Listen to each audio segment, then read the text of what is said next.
What if you had a brand positioning strategy that could see you through any economy, even the worst economy in history? Hi, this is Dana Susan Beasley of AngelArts.biz and the creator of Brand Identity Quest.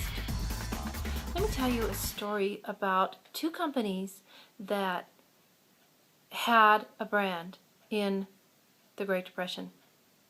One company decided to pull back on their marketing because they couldn't afford it.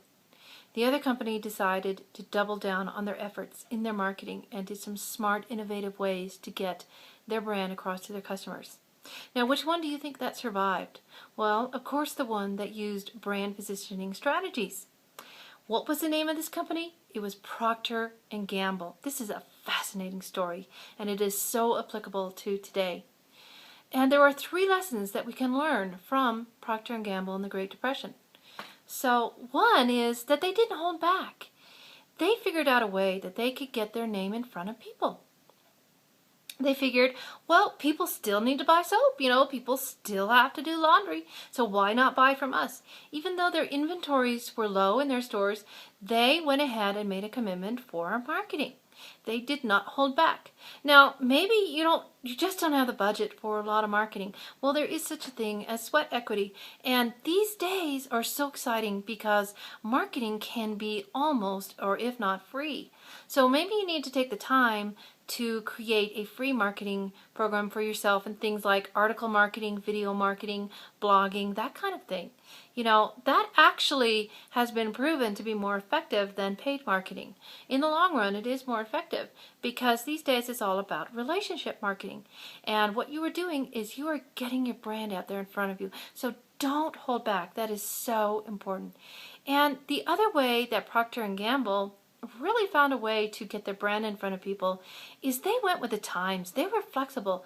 They realized that there was a new medium that was extremely popular and that it was going to be more and more popular as the days went by. And this medium was radio.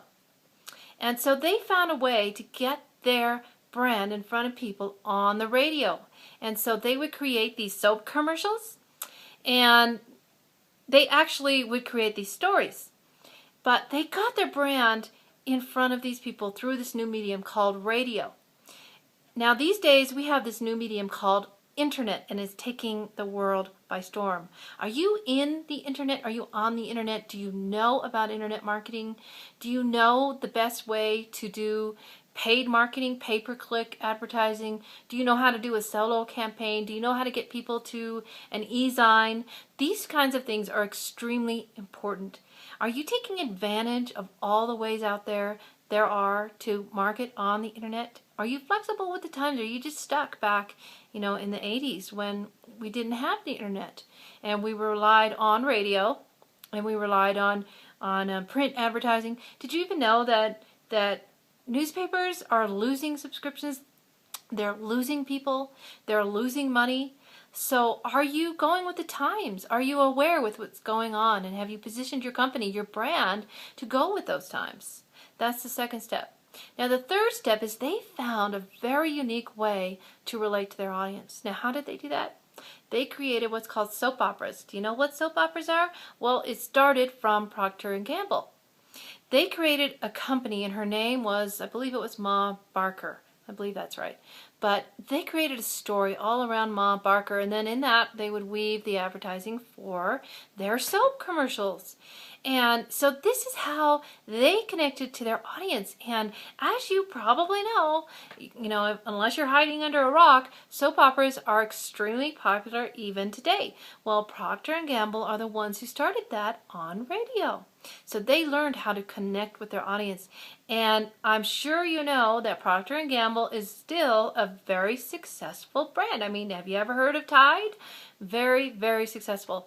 So those are the three ways that you can position your brand in any economy, even in the worst economy in history.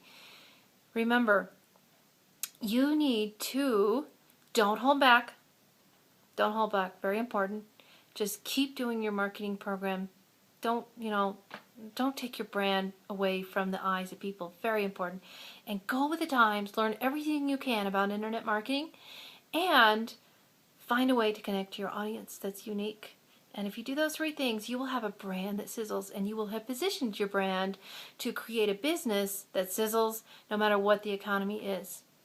Now, would you like even more ways to help you create a brand that sizzles?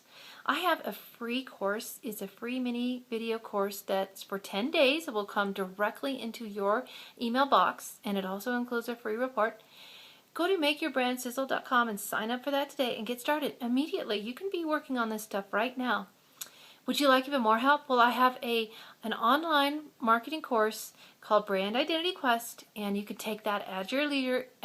Again, it will come into your mailbox, and you can have that brand and learn how to position your brand to have a sizzling brand and a sizzling future. Would you like even more help? Now, I have a program that is coaching and mentoring and webinar workshops. And I run these frequently throughout the year. So just check with brandidentitymentorprograms.com and see what I have available. I would love for you to become a student. So thank you for joining me, and I hope that you create that sizzling brand so that you can create a sizzling future no matter what the economy, even if it's the worst economy in the world or in history. So this is Dana Susan Beasley of AngelArts.biz. Thank you for joining me, and God bless. Bye-bye.